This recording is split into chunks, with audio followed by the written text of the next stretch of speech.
आक्रांता पर आक्रमण। आप जान रहे हैं पिछले कुछ वक्त में देश में इस तरह की बातें सामने आई है जिससे बहुत सारे रिएक्शंस का सिलसिला। अभी नागपुर में हिंसा हुई तो कई सारे लोग ये भी कह रहे थे क्योंकि आपने औरंगजेब की तारीफ कर दी या आपने औरंगजेब की बुराई कर दी, इसको लेकर हिंसा तक हो गई, सांप्रदायिक हिंसा तक हो गई। और इस पर बहुत शालीनता के साथ गंभीर चर्चा जरूरी है, वो चर्चा भी हम करेंगे। लेकिन आज सीएम योगी आदित्यनाथ ने देशद्रोहियों को सख्त चेतावनी दे दी, सख्त वार्निंग दे दी। सीएम योगी आदित्यनाथ ने कहा कि महापुरुषों का अपमान किसी कीमत पर बर्दाश्त नहीं किया जाएगा। विदेशी आक्रांताओं का महिमा मंडन देशद्रोह है। विदेशी आक्रांताओं का महिमा मंडन नहीं होना चाहिए। नया भारत मजबूत भारत है। नया भारत आक्रांताओं को स्वीकार नहीं करेगा।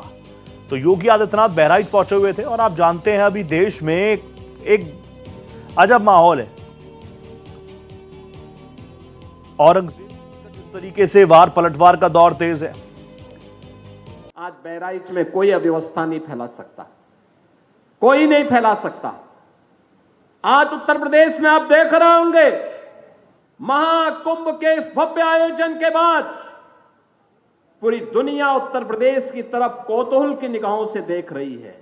आपने अभी 2 दिन पहले देश की संसद में आदरणीय प्रधानमंत्री जी के द्वारा महाकुंभ पर दिए गए वक्तव्य को आप लोगों ने सुना होगा। प्रधानमंत्री जी ने भूरी भूरी प्रशंसा की है उत्तर प्रदेश वासियों की और महाकुंभ के आयोजन की। मानवता का इतना बड़ा आयोजन दुनिया में कहीं नहीं हुआ है, कोई नहीं कर सकता है। उत्तर प्रदेश में हुआ है। मां गंगा, मां यमुना, मां सरस्वती की त्रिवेणी के संगम में 66 करोड़ से अधिक लोग श्रद्धालु जनों का आगमन। ये भारत की महान सनातन संस्कृति की युग गाथा को अनंत काल तक गाने के लिए आने वाली पीढ़ी को विरासत के रूप में छोड़ चुकी है। और उसी परंपरा का एहसास कराने के लिए आज मैं आपके पास आया हूं, आप सबसे कहने के लिए। एक तरफ एक भारत श्रेष्ठ भारत की परिकल्पना साकार हो रही है, पूरा देश एकजुट होकर के कार्य कर रहा है। तो योगी आदित्यनाथ को आपने सुन लिया, सीधा सीधा यही मैसेज वो सदन के अंदर से भी दे चुके थे। आपको याद होगा कुछ राजनेताओं ने औरंगजेब की तारीफ करी, बवाल मच गया। तो वो जो बवाल शुरू हुआ था महाराष्ट्र से, यूपी के विधानसभा के अंदर, योगी आदित्यनाथ ने उस वक्त भी कहा था। उस वक्त उन्होंने ये भी कहा था कि जो लोग ऐसी मानसिकता रखते हैं उनका इलाज कैसे करना है ये उत्तर प्रदेश की सरकार जानती है, ये मैं जानता हूं। लेकिन अब एक गजब सा माहौल देश में बना हुआ है। अभी आप और हम लगातार उन तस्वीरों को भी देख रहे हैं, नागपुर हिंसा। हालांकि अब परिस्थितियां धीरे धीरे नॉर्मलाइज होती जा रही हैं। बहुत सारे लोगों का ये कहना था कि औरंगजेब की तारीफ हो गई, तब से चीजें शुरू हुई। कई ऐसे भी नेता नजर आए, चाहे आप असदुद्दीन ओवैसी को सुन लीजिए, चाहे आप महाराष्ट्र के तमाम नेताओं को सुन लीजिए, उनका साफ तौर पर कहना था कि ये माहौल जानबूझ के ऐसा किया जा रहा है और जो सरकार है, स्पेसिफिकली भारतीय जनता पार्टी, वो इस तरह के मुद्दों को और ज्यादा हवा देना चाहती है। क्योंकि जब तक हिंदू को ये लगेगा, जब तक हिंदू इस भ्रम में रहेगा कि वो खतरे में है, तब तक इनकी राजनीति चलेगी। तो वहीं दूसरी तरफ से भी लगातार कहा जा रहा है, बीजेपी की तरफ से भी लगातार कहा जा रहा है कि भैया आक्रांताओं का महिमा मंडन देशद्रोह है। यही बात आज योगी आदित्यनाथ ने भी कही। इसी पर चर्चा करने के लिए मेरे साथ एक बहुत जबरदस्त पैनल जुड़ चुका है। मेरे साथ आनंद अमित जी जुड़ चुके हैं जो कि प्रवक्ता हैं भारतीय जनता पार्टी के। नमस्ते सर, बहुत स्वागत है आपका भारत एक्सप्रेस पर। मेरे साथ मौलाना शाहबुद्दीन रजवी बरेलवी साहब भी जुड़ेंगे, उनसे भी संवाद करूंगा। और मेरे साथ प्रोफेसर मनु शर्मा कटारिया जी जुड़ चुकी हैं जो कि जानी मानी पॉलिटिकल एनालिस्ट है, राजनीतिक विश्लेषक है। Obviously being a gentleman, Anand ji भी यही चाहेंगे कि इस डिबेट की शुरुआत में करूं मनु जी के साथ। मनु जी, बहुत स्वागत करता हूं एक बार फिर से आपका भारत एक्सप्रेस पर। लेकिन पिछले कुछ वक्त में जिस तरीके से औरंगजेब को लेकर, मुगलों को लेकर जो माहौल बन रहा है, आपको लगता है उसकी जरूरत है देश में? देखिए, मुझे लगता है कि कुछ विषयों पर राजनीति बिल्कुल नहीं होनी चाहिए। ये हमारे देश की अस्मिता का, ये हमारे देश के वैल्यू सिस्टम का, आने वाली पीढ़ी को हम क्या सिखाना चाहते हैं, ये उसका प्रश्न है, ये राजनीति का प्रश्न नहीं है। तो अगर कहीं पर ये प्रश्न आता है कि जब हमें इस देश के उन लोगों का महिमा मंडन करना है जिन्होंने इस देश के लिए कुछ किया, तो निश्चित रूप से औरंगजेब का नाम उस गिनती में बिल्कुल नहीं आता। उन्होंने इस देश में आतंक मचाया, यहाँ की महिलाओं का अपमान किया, यहाँ के मंदिरों को तोड़ा, यानी श्रृंखलाओं, मतलब बहुत लंबी संख्या है जहां पर मंदिरों को बुरी तरह से तोड़ा गया, ध्वस्त किया गया, भयानक अत्याचार इस समाज पर किए गए। तो किसी भी धर्म के मानने वाला कोई भी व्यक्ति हो, जब इस देश के जनमानस का अपमान होता है, इस देश के किसी भी पूजा पद्धति के व्यक्ति के मानने वाले का अपमान होता है, उसके मंदिरों का अपमान होता है, तो निश्चित रूप से वो हमारे देश का एक महान व्यक्ति, उसके बारे में उस तरह से देखना ये बिल्कुल भी ठीक नहीं है। और इसका मुझे लगता है पूजा पद्धति से इसका कोई संबंध नहीं है। हाँ। इस देश की अस्मिता से इसका प्रश्न मैं इसको जोड़ती हूँ, इस देश की परंपराओं से मैं इस प्रश्न को जोड़ती हूँ, क्योंकि हमारा जो देश है, हमारा देश किसको अपना आदर्श मानता है? तो हमारा देश त्याग को अपना आदर्श मानता है। यानी ऐसे बहुत सारे उदाहरण हमारे देश में हैं जहां राजपाट के लिए, धन संपत्ति के लिए भाइयों ने एक दूसरे के लिए त्याग किया। उन्होंने कहा कि ठीक है, तुम पद पर बैठ जाओ, तुम सिंहासन ले लो, मैं वनवास लेने के लिए तैयार हूं। ऐसी परंपराओं को मानने वाले देश में ऐसे व्यक्ति का सम्मान कैसे किया जा सकता है जिसने धन संपत्ति और राज के लिए अपने ही परिवार के लोगों की हत्या कर दी? लेकिन तो ये आने चीज तो वाली सब जानते हैं पीढ़ी मनु जी। अपने अब मैं अपना क्योंकि ये आदर्श डिबेट किससे ओपन कर रहा हूं, माने? ये प्रश्न पहला हमारे कमेंट आपका आया, बहुत शानदार आया, बहुत स्ट्रांग आया। अमित जी के पास में चला जाता हूं। अनंत अमित जी भी मेरे साथ है और साथ ही मौलाना शहाबुद्दीन साहब भी मेरे साथ जुड़ चुके हैं। मौलाना साहब, आपका भी बहुत इस्तकबाल है भारत एक्सप्रेस के इस प्लेटफॉर्म पर। जल्दी से मैं अमित जी आपके पास आ गया। बार बार आपको लगता है जैसे तमाम चीजें तो हम देख ही रहे हैं, 1707 में औरंगजेब जो है सुपुर्द खाक हो गया, लेकिन 2025 में औरंगजेब को लेकर इतना राजनीतिक घमासान, और आप पर तो, जो मैं पहले बता रहा हूं, आप पर तो कितने संगीन आरोप लगाए। कई बार विपक्ष के लोग बैठ के बताते हैं कि असदुद्दीन ओवैसी आपकी बी टीम है, लेकिन उन्होंने भी इतने संगीन आरोप भारतीय जनता पार्टी पर लगा दिए कि भैया जब तक हिंदू डरेगा नहीं तब तक आप लोगों को फायदा नहीं होगा। इसकी जरूरत है क्या? नहीं, बिल्कुल नहीं रोहित जी। जैसे कि मनु जी कह रही थी, मनु जी की बातों का मैं समर्थन करता हूं, मैं उनकी बातों से सहमत हूं। और आज जिस तरीके से पूरे देश में एक माहौल बना हुआ है रोहित जी, आप देखिए देश में कुछ ऐसी जमातें आ गई हैं। आपने देखा हो कि पूरे प्रकरण में जिस तरीके से सपा के विधायक अबू आजमी के द्वारा एक बयान दिया जाता है और उस बयान में औरंगजेब जैसे शासक की, आक्रामक शासक की महिमा मंडित किया जाता है। और निश्चित तौर पे रोहित जी, और एक मैं बहुत ही महत्वपूर्ण बात कर रहा हूं, लगातार पिछले 10 दिनों से हम डिबेट कर रहे हैं और भारतीय जनता पार्टी का चूंकि मैं पक्ष रख रहा हूं, तमाम चैनलों पे जाता हूं, तो पूरे पूछे मुझे एक प्रकरण ये लगता है, आप भी शायद हमारी बातों से सहमत होंगे, हमारे दर्शक भी सहमत होंगे, ये छावा फिल्म आने की जिस तरीके से प्रोमो उसका जब चलना प्रारंभ होता है, और उसी दौरान अबू आजमी का ये बयान आता है, वो मुझे लगता है कि ये पूरी सुनियोजित तरीके से तुष्टीकरण की राजनीति करने वाले लोगों के द्वारा। और जब छावा फिल्म जब थिएटर पे लगती है और महाराष्ट्र में जिस व्यक्ति को अपना भगवान लोग मानते हैं, चाहे छत्रपति शिवाजी हो, संभाजी महाराज हो, और जब लोगों को यह लगता है कि हमारे भगवान के साथ इतनी क्रूरता की गई, 40 दिन तक उनके साथ उनके पूरे शरीर के खाल तक उधेड़ दिए जाते हैं, और जब अपने भगवान के प्रति लोगों को यह लगता है कि हमारे भगवान को किस तरीके क्रूरता के साथ एक औरंगजेब आक्रामक शासक ने कितनी दुर्दंता की है, और जब लोगों को यह लगता है, और अबू आजमी का बयान आता है, यह भारतीय जनता पार्टी की तरफ से नहीं, अबू आजमी के बयान के बाद हिंदू संगठन को यह लगता है, भारत के 140 करोड़ लोगों को और सनातनियों को यह लगता है कि हमारे धर्म के साथ जो आक्रामकता हमारे धर्म और सनातन के खिलाफ औरंगजेब ने किया था, लोगों का गुस्सा ये फूटता है, और लोग जिस तरीके से परसों जाते हैं। और मैं बताना चाहता हूं, परसों की घटना ये सुनियोजित घटना है, आपने देखा होगा, मैं मान रहा हूं, लोकसभा सत्र चल रहा है। लोकसभा के सत्र के दौरान वक्फ बोर्ड संशोधन बिल को लेकर जंतर मंतर पर लोग इकट्ठा होते हैं, दिल्ली में प्रोटेस्ट था। बिल्कुल, सांसद रशीद मसूद जैसा सांसद कहता है कि खून की नदियां बहा दूंगा।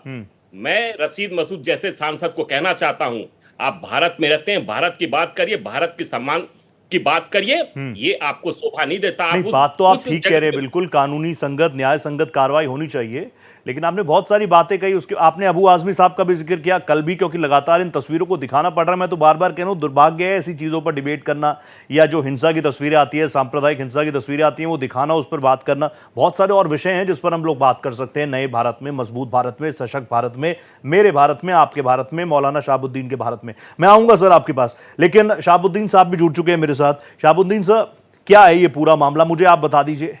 आक्रांताओं का महिमा मंडन, योगी आदित्यनाथ कह रहे हैं अगर आप किसी आक्रांता का महिमा मंडन करते हैं तो देशद्रोह है। आपके क्या विचार हैं इस पर? देखिए, गलतफहमी का कोई इलाज नहीं है। अगर कोई गलतफहमी दिलो दिमाग में अगर पालता है तो उसको किसी एतबार से कैसे भी खुर्चा नहीं जा सकता। इस जैसे बात को बार बार हम कई मंचों से कह चुके हैं और हर शख्स ने कहा, तमाम मुस्लिम्स इस बात को कहते रहे हैं कि औरंगजेब बादशाह हो या कोई और मुस्लिम बादशाह हो, किसी भी मुस्लिम बादशाह को मुसलमान अपना आइडियल नहीं मानता, अपना रहनुमा नहीं मानता। अगर कोई भारत में मुसलमान अगर रहनुमा आइडियल मानते हैं तो ख्वाजा मोइनुद्दीन अजमेरी चिश्ती रहमतुल्लाह ताला अलैह को अपना आइडियल, अपना रहनुमा मानते हैं। तो ये बार बार इस बात को वजाहत के साथ कई मंचों से कहा जाता रहा है, मगर कुछ दिनों से ऐसा लगा है कि कब्रों की राजनीति होने लगी, मकबरों की राजनीति होने लगी, और जो पुराना जो सांप्रदायिक इतिहास है जो अंग्रेज लिख के चले गए हिंदू मुसलमानों को लड़ाने के लिए, एक दरार डाल के एक बीज पैदा करके चले गए कि मुसलमान और हिंदू आपस में जो रह रहे थे वो एक साथ में न रहें, बल्कि मिलजुल करके न रहें, इनकी यकजहती खत्म हो जाए, तार हो जाए। ये लोग गली गली कूचों में, शहरों में आपस में दस्त बगिरेबा हों, आपस में लड़ें। ये अंग्रेजों की पॉलिसी थी, वो लिख करके चले गए। उन्हीं तारीखों को, उसी इतिहास को सब लोग पढ़ करके बार बार जो है वो चीज़ें दोहराते हैं। अब जो माजी की चीज़ें हैं, जो गुजर चुकी चीज़ें हैं, तो वो लोग दफन हो गए, ज़मीन के नीचे है, दफन है। अब उनकी चीज़ों को उन्होंने अच्छा किया या बुरा किया मुझे नहीं मालूम, ना हम उनके हमारे बाप दादा थे, ना हम उनको आइडियल मानते हैं, ना हम उनको रहनुमा मानते हैं। इसलिए हम क्या उनके बारे में क्या कहें, क्या मौलाना साहब आप बहुत पॉजिटिव बात हम- करें, हम सकारात्मक लोग- बात करें, ठीक है। और मैंने तो जितनी भी मौलानाओं से बात की, इस्लामिक स्कॉलर से बात की, उन्होंने साफ तौर पर यही बातें दोहराई हैं जो आप कह रहे हैं। वो कह रहे हैं औरंगजेब हमारा रहनुमा या औरंगजेब हमारा आइडल तो हो ही नहीं सकता, हम तो भारतीय हैं, सच्चे भारतीय हैं हम लोग तो, और इस तरह की हिंसा की खबरें आती हैं तो हमें भी बहुत दुख होता है। प्रोफेसर मनु के पास में जा रहा हूं। अब प्रोफेसर मनु, क्योंकि आप भी लोगों के बीच जाती है, राजनीतिक विश्लेषक है, हमारा तो पेशा ही है, लोगों के बीच जाते हैं। मुंबई महाराष्ट्र में खूब घूमा। मुंबई महाराष्ट्र के अंदर हमेशा से ही औरंगजेब, छत्रपति शिवाजी महाराज, छत्रपति संभाजी महाराज, मराठा अस्मिता, ये चीजें रही हैं हमेशा। और वहां पर आस्था से ज्यादा कहीं ना कहीं इन नामों को लेकर आस्था तो होगी छत्रपति शिवाजी महाराज को लेकर, संभाजी महाराज को लेकर, लेकिन एक पॉलिटिसाइज भी इन नामों को हमेशा से किया गया है, उससे दूर ये नाम नहीं रहे हैं। लेकिन अब ये बात उत्तर प्रदेश में उठना, योगी आदित्यनाथ सदन के अंदर से बताते हैं कि जो औरंगजेब की बात करेगा वो देशद्रोही है। आज भी उन्होंने इसी तरह का जिक्र किया। और मेरा मूल सवाल वही कि 2025 में जब हम लोग बदलते हुए, क्योंकि अभी मैं देख रहा था 8 साल भी पूरा हो रहे हैं योगी सरकार को, कई सारी उपलब्धियां उनकी है, उस विषय पर चर्चा ना करके हम औरंगजेब पर चर्चा कर रहे हैं। देखिए, इसका अपना एक महत्व होता है, हमें अपने इतिहास से सीखना है। अब जैसे कि अभी कह भी रहे थे कि हम उनको अपना आदर्श नहीं मानते, ये बात सारे समाज को स्वीकारनी चाहिए। और जो लोग इस पर राजनीति करना चाहते हैं उनको इस विषय को समझना चाहिए कि समाज, और विशेष रूप से मुस्लिम समाज, जब इससे दूर होना चाहता है, इससे ऊपर उठना चाहता है और वो बात करना चाहता है जो इस देश के हित में हो, जो इस राष्ट्र के हित में हो। तो अगर हम आज संभाजी की बात करेंगे, अगर अब हम छत्रपति शिवाजी महाराज की बात करेंगे, तो वो केवल एक पर्टिकुलर रीजन के, एक पर्टिकुलर महाराष्ट्र के नहीं थे। उन्होंने जो भी काम किया वो इस देश के लिए किया, इस समाज के लिए किया। यानी दक्षिण भारत से लेकर के और एक समय में दिल्ली तक पर पेशवाओं का साम्राज्य रहा है। तो वो केवल एक स्थान तक सीमित व्यक्तित्व नहीं है, वो इस देश के लिए काम करने वाले लोगों में है, संपूर्ण समाज की चिंता करने वाले लोगों में है। और उसी प्रकार से जब औरंगजेब ने अत्याचार किए तो उन्होंने किसी एक पर्टिकुलर एरिया या एक पर्टिकुलर संप्रदाय या एक पर्टिकुलर राज्य के लोगों पर अत्याचार नहीं किए। उन्होंने इस देश के आत्म स्वाभिमान को, इस देश के मान बिंदुओं को, इस देश के मंदिरों को अपमान किया, इस देश के स्वाभिमान को, आत्मविश्वास को खत्म करने का प्रयास किया। तो इसलिए इन विषयों पर चर्चा करना, इन विषयों को ठीक पर्सपेक्टिव में सही ढंग से समझना, ये बहुत ही अधिक आवश्यक है, ताकि हम अगली अपनी पीढ़ी को ठीक उदाहरण दे पाएं। और साथ ही आज जो हमारे देश का युवा है वो ये भी क्लियरली समझ पाए कि अभी जो हमारे रोल मॉडल्स होने चाहिए, जो हमारे आदर्श होने चाहिए, वो इससे बनते हुए ना हो कि उनकी पूजा पद्धति क्या थी, वो इससे प्रेरित हों कि वो हमारे देश के लिए, हमारे समाज के लिए और आने वाले समय में जो हम एक सपना देखते हैं कि हमारा जो देश है वो एक विश्व गुरु भारत के रूप में आगे आएगा, दुनिया के प्रोफेसर मनु, विकसित आप देश बहुत के रूप शानदार में तरीके आगे से आएगा। बात रख रही हैं, तो इसलिए वो इसलिए आगे मेरे लिए भी बढ़िया। आसान हो जाता है आप जैसे लोगों के साथ डिबेट को कंडक्ट करना। प्रोफेसर मनु प्लीज आप ही बात रखिएगा, 30 विषयों के सेकंड्स ऊपर काम और। कर सकें। हाँ, 30 सेकंड्स और मैं आपको दूंगा। मैं आपसे जानना चाहूंगा, आपने अभी इतिहास का भी जिक्र किया, आपको लगता है इतिहास में जो जगह मिलनी चाहिए थी हमारे हीरोज को, रियल हीरोज को, चाहे वो शिवाजी महाराज हो, छत्रपति संभाजी महाराज हो, बहुत बहुत बड़ी फहरिस्त है, वो जगह मिली है नहीं मिली? बिल्कुल नहीं, बिल्कुल भी नहीं मिली है। मुझे लगता है बहुत बहुत बड़ा अन्याय हुआ है हमारी इतिहास की पुस्तकों में और उसी का ये नतीजा है कि आज की जो युवा पीढ़ी है उसको इन सारी कहानियों का ज्ञान ही नहीं है। अब देखिए, अहिल्याबाई होलकर एक इतना महत्वपूर्ण नाम है हमारे इतिहास का, एक इतनी एम्पावर्ड वुमेन, यानी आज वो एक वुमेन एम्पावरमेंट के रूप में एक बहुत बड़ा उदाहरण हो सकती हैं, लेकिन हमारे समाज में उनके बारे में किसी को ज्ञान ही नहीं है। पुस्तकों में 1 या 2 लाइनों के ऊपर उनके बारे में लिखा ही नहीं गया है। उसी तरह से शिवाजी के बारे में, संभाजी महाराज के बारे में कितना लिखा गया है, ये हमें बहुत ध्यान से सोचने की आवश्यकता है। नहीं, ये तो सोच ही रहे ना आप जैसे लोग हैं समाज में, सोच ही रहे हैं, लेकिन यहाँ से आगे कैसे, बदलाव कैसे? मैं आऊंगा आपके पास। मौलाना शहाबुद्दीन साहब, मैं आपके पास आ गया। भले ही आप बहुत ही शानदार तरीके से बात रख रहे हैं, आपको तो बहुत सारे लोग सुनते भी हैं, ऑब्वियसली आपको सुनते हैं, आपको फॉलो भी करते हैं, आप इस बात को बिल्कुल खुले तौर पर मान रहे हैं, खुले दिल से मान रहे हैं कि औरंगजेब आपका या आपके समाज का, या मैं कह रहा हूं आप ही तक मैं रखता हूं इसको, आपका आइडल नहीं हो सकता। लेकिन जो बातें मनु जी ने कही उससे तारुफ या इत्तेफाक रखते हैं आप? मनु जी ने जो बातें कही हैं बिल्कुल सही बात है। मैं उनसे, उनकी बातों का लगभग 95% मैं इत्तेफाक रखता हूं उनकी बातों से जी। और देखिए, जो महापुरुष हैं, कभी भी कोई मुस्लिम स्कॉलर से बात आप करें या धर्मगुरु से बात करें या कोई किसी भी मुस्लिम रहनुमा से आप बात करें, किसी भी गैर मुस्लिम महापुरुष के खिलाफ एक लफ्ज भी हम नहीं कहते, इसलिए कि उनका सम्मान है, अपनी जगह उनका, उनकी मकाम है, उनका एक हैसियत है हर शख्स की। अब वो महापुरुष हैं तो उनका और ज्यादा बड़ा मकाम है, उनको इज्जत की जाना चाहिए। मगर हम भी यही चाहते हैं कि कोई भी हमारे महापुरुषों के बारे में भी कोई इस तरीके से बदजुबानी, बदकलामी का इस्तेमाल न करें। अब देखिए, महाराष्ट्र इतना हसास शहर है और यानी हसास सूबा है, और वहां पर ये 3-4 महापुरुषों को लेकर के अलग अलग इलाकों में कभी न कभी बहसें होती रही हैं। और अभी 2 साल पीछे आपने देखा होगा कि पूरा महाराष्ट्र जल उठा था, और वहां पर औरंगाबाद में और नासिक में, मालेगांव, बुलडाना, शोलापुर, अब तो संभाजीनगर नाम हो गया उसका, औरंगाबाद इन का तमाम संभाजीनगर नाम इलाकों हो गया। में फिरका वाराना फसाद हो गया था।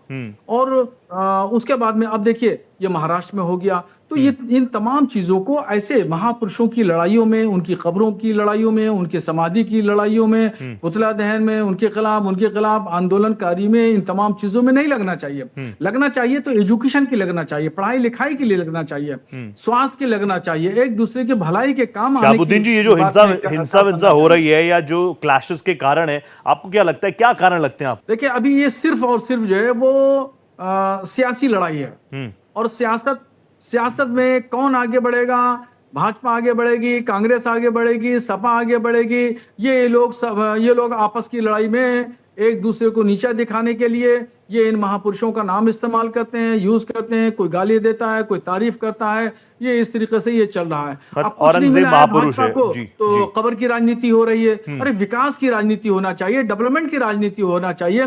मोदी जी ने भारत का नाम पूरी दुनिया में रोशन किया। अरब कंट्रीज में जाते हैं, मुस्लिम कंट्रीज में जाते हैं, तो सबसे ज्यादा अगर आप देखेंगे तो मुस्लिम कंट्रीज से उनको अवार्ड मिले हैं और उनको सराहना दी गई है, उनको सम्मान किया गया है। और सबसे ज्यादा हिंदुस्तान में अगर फाइनेंशियली तौर पर अगर रिश्ते हैं, तिजारती रिश्ते हैं, प्रधानमंत्री अगर ज्यादातर गए हैं तो मुस्लिम कंट्रीज में गए, इस्लामिक कंट्रीज गए, गल्फ कंट्रीज गए। ये एक बड़ा सवाल आपने उठा दिया। आनंद जी, देखिए, पहले तो मौलाना साहब ने बहुत अच्छी बातें की, वो अभी भी महापुरुष तो मान ही रहे हैं। खैर, दूसरी बात, वो कह रहे हैं कि मोदी जी भी बाहर जाते हैं, गल्फ कंट्रीज में जाते हैं, वहां के मुसलमानों को गले लगाते हैं, यहां आकर फिर ऐसे काम होते हैं। नहीं रोहित जी, देखिए, माननीय मोदी जी के नेतृत्व में लगभग 11 वर्षों से भारतीय जनता पार्टी की एनडीए की सरकार देश में काम कर रही है, और विकसित भारत का जो संकल्प माननीय मोदी जी ने लिया है और देश को विकास के लिए, निश्चित तौर पे आज देश जिस तरीके से आगे बढ़ रहा है वो किसी से छुपा नहीं है। लेकिन कुछ इस तरह की घटनाएं घट रही है। अब कांग्रेस के एक सांसद हैं जिनका नाम है इमरान प्रताप गढ़ी। ठीक है। इमरान प्रताप गढ़ी जाते हैं और औरंगजेब की कब्र पर जिस तरीके से वो फातिया पढ़ते हैं, तो ये निश्चित तौर पे ये कहीं ना कहीं समाज को ये मैसेज देना चाहते हैं और सनातनियों के को कुरेदने का काम करते हैं। तो मैं ऐसे नेताओं से, इंडी गठबंधन के लोगों से और कांग्रेस से पूछना चाहता हूं कि आप देश को कौन सा मैसेज देना चाहते हैं। साबुद्दीन साहब की कुछ बातों से मैं सहमत हूं, लेकिन साबुद्दीन साहब ये भी है ना, भारतीय जनता पार्टी इस पे राजनीति नहीं कर रही है। इस पे राजनीति अगर कोई कर आनंद रहा जी, है, क्योंकि मैं बिल्कुल लास्ट टाइम पर पहुंचूंगा, मुझे आप ये लोग कर रहे बताइए हैं। कि कब्र रहनी चाहिए नहीं रहनी चाहिए। अनऑफिशियली तो देवेंद्र फडणवीस जी के आगे भी जब माइक थे, उनसे पूछा कि भैया औरंगजेब की कब्र पर बुलडोजर चलना चाहिए क्या, तो उन्होंने बोला इच्छा तो हमारी बहुत है, लेकिन कांग्रेस की वजह से एएसआई से संरक्षण मिला हुआ है उसे, तो क्या होना क्या चाहिए? देखिए रोहित जी, एएसआई के पास चूंकि कांग्रेस के शासनकाल में ही कब्र को एएसआई को दिया गया था, एरोलॉजिकल सर्वे ऑफ इंडिया उसका देखरेख रखरखाव करती करता है, हाँ। और उसके प्रावधान है, उसका 35A में है कि अगर इस तरह के एएसआई से संबंधित जो भी कब्र हो या मोमेंटम हो, अगर उसमें कोई छेड़छाड़ करता है तो 3 महीने तक की सजा भी है। लेकिन चूंकि राज्य में भी हमारी सरकार है, केंद्र में भी हमारी सरकार है, और जिस तरीके से लोगों की भावना वहां पर है, तो निश्चित तौर पर सरकार इस पे सोच रही है। लेकिन किसी मोमेंटम चूंकि एएसआई के पास है, तो उसको हटाना एक कानूनी प्रक्रिया है, उस कानूनी प्रक्रिया के तहत ही कुछ हो सकता है। कानूनी प्रक्रिया के तहत कुछ हो सकता है, संकेत आपने दे दिए। शाहबुद्दीन साहब कुछ कहना चाह रहे हैं। शाहबुद्दीन साहब प्लीज 30 सेकंड में कंक्लूड कीजिएगा, क्योंकि फिर 30 सेकंड बचेंगे। मैं मनु जी के पास जाऊंगा। मैं ये कहना चाह रहा हूं कि मुसलमानों को कोई तकलीफ नहीं होगी। आपको अगर मुस्लिम बादशाहों से, औरंगजेब से इतनी नफरत है, तो उनकी कब्र को कल हटाना है तो आज हटा दीजिए। लाल किला भी हटा दीजिए और ताजमहल भी हटा दीजिए, कुतुब मीनार भी हटा दीजिए। सब जगह आपकी गवर्नमेंटें हैं, आपको कोई जरूरत नहीं 2 लाइन का पार्लियामेंट में कानून पास करना है। ताजमहल भारत की विरासत है, भारत के मजदूरों ने बनाया होगा, भारत के पैसों से बना होगा, लाल किला में भी यही चीज होगी, तो सारी चीजों को एक साथ नहीं ला सकते। शाहबुद्दीन साहब, आप बहुत अच्छी बात करते हैं और बहुत स्मार्ट भी हैं आप। मेरे पे आखिरी 30 सेकंड बचे हैं, मनु जी प्लीज कंक्लूड कर दीजिए। जी, मैं इसमें इतना ही कहना चाहूंगी कि ये बहुत अच्छी बात है कि उन्होंने अभी कहा कि ऐसे लोग हमारे आदर्श नहीं हो सकते, होने भी नहीं चाहिए। और मुझे लगता है मुस्लिम समाज के बाद तो बहुत अच्छे अच्छे नाम हैं जिन्होंने इस देश के लिए किया। अशफाक उल्लाह खां हैं, हमारे देश के जो राष्ट्रपति रहे अब्दुल कलाम जी, उनके बारे में हम अपने बच्चों को बताएं, अपने समाज को बताएं, इस देश को किस तरह से आगे बढ़ाने में उन लोगों ने कंट्रीब्यूट किया है। तो मुझे लगता है इस तरह के आदर्शों को हमें अपने आने वाली पीढ़ी के सामने रखना चाहिए, जिसमें सच्चे मायनों में हम सबसे पहले, हमारा देश हमारे सबसे आगे हो, हमारे लिए हमारा देश सबसे पहले हो। ऐसे ही रोल मॉडल्स को हमें अपने समाज के सामने रखना चाहिए। अब मुझे लगता है कि हम 2025 में हैं, इन छोटे छोटे विषयों पर लड़ाई झगड़ा, पॉलिटिक्स करना, इस सब से ऊपर उठ करके अगर हम, ये इतना अच्छा मौका हमारे देश के सामने है, एक युवा भारत देश की बेहतरी के लिए आगे बढ़े तो ज्यादा बेहतर होगा। लेकिन मनु जी ने भी बहुत इंपॉर्टेंट बातें कही हैं कि अपना इतिहास पता होना चाहिए। बहुत धन्यवाद, आप लोग जुड़े मेरे साथ, बहुत ही शानदार तरीके से इस डिस्कशन को आप लोगों ने कंडक्ट किया। Thank you so much Amit ji, thank you so much Shahabuddin sahab. आगे भी आपसे संवाद जारी रखेंगे। Manu ji, thank you so much, आप जुड़े मेरे साथ।